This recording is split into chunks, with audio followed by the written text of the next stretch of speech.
नमस्कार शेतकरी मित्रांनो, तुमचं स्वागत आहे फार्म केअर या आपल्या यूट्यूब चॅनलवरती.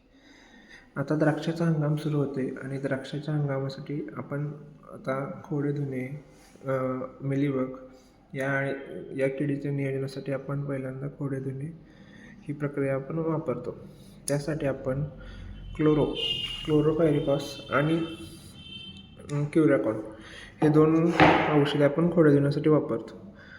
क्लोरो 1 मिली आणि क्युराकॉन 1 मिलीनं वापरल्याने मिलीबग या कीटकावर चांगल्या प्रकारे कंट्रोल मिळतो. त्याचे पूर्णपणे त्या कीटकावर कंट्रोल करण्यात चांगलं मदत होते.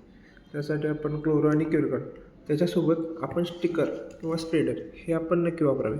कोणत्याही प्रकारचे स्टिकर आणि स्प्रेडर वापरल्याने त्या ज्या औषधाची प्रक्रिया असते ते जास्त काळ राहते.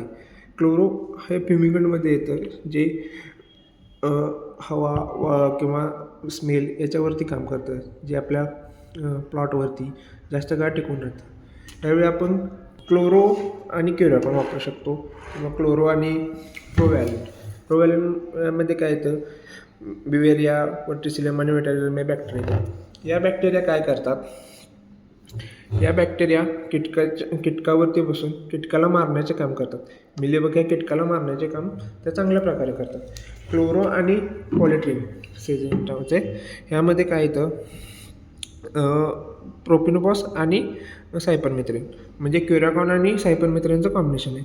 हे मवा, उडद्या, बाकीचे कीटक यावरती चांगले काम करतात. क्लोरो आणि इकोगार्ड यात म्हणजे